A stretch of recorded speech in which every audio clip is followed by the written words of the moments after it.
Welcome back to Close Up. Libertarians are on the ballot this year, and the CD1 candidate is Dan Belforti. Dan, thanks for joining us today. We appreciate it. Thank you, Adam.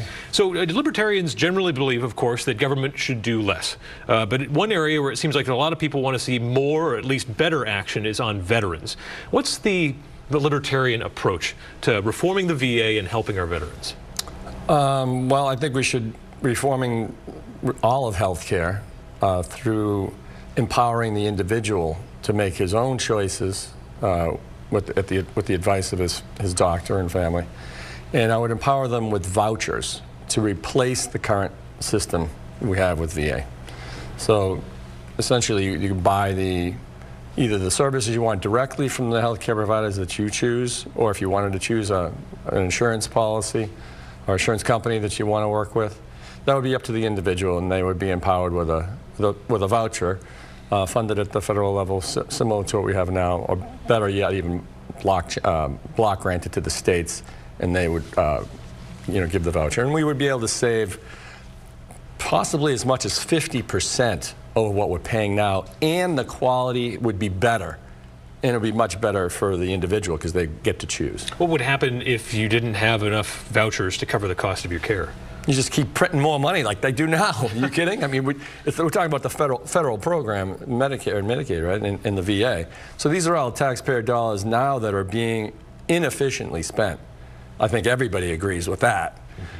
We'd be much better off with as is the case with every libertarian philosophy, we believe in empowering the individual with the choice. And we know that individuals will spend the money a lot more efficiently than the federal government's going to. How about another program that people seem to think is a good idea, LIHEAP, the Low-Income Heating Energy Assistance Program. This is what keeps the heat on for a lot of families. As a libertarian, do you believe those dollars are misspent, essentially, in helping people with heat?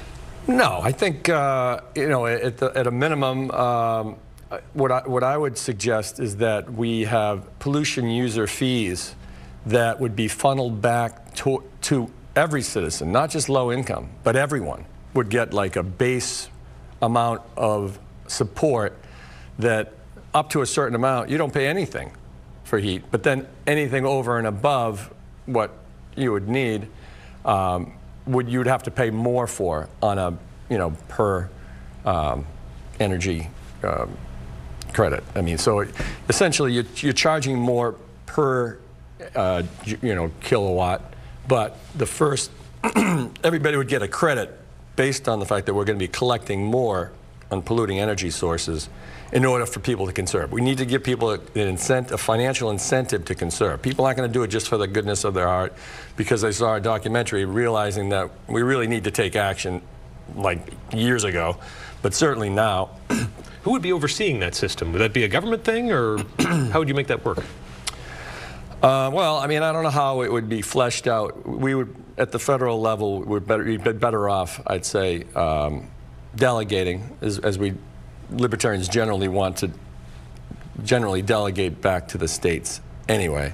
But, and overall, if you did it that way, everybody would be, you wouldn't have to worry about people, not having enough money to heat their homes, but it would give them a financial incentive to save.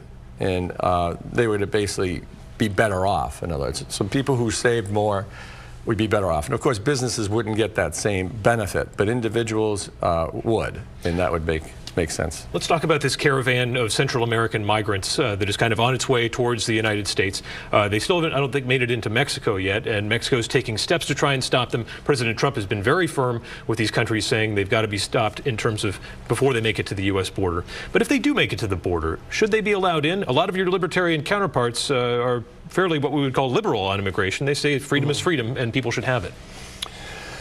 Well, it's a great debatable topic within the party, and I think most of us feel as though we do need immigrants, but on the other hand, we don't want immigrants coming over here who aren't willing to work and be productive citizens.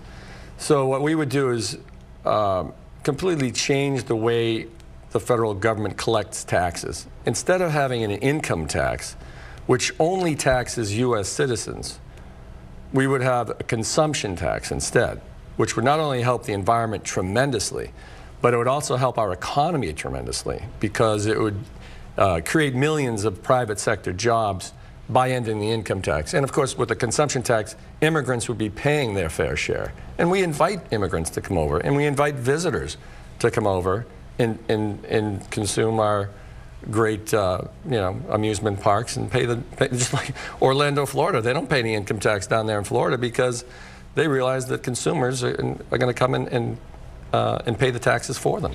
Do you find yourself agreeing with President Trump more than you disagree?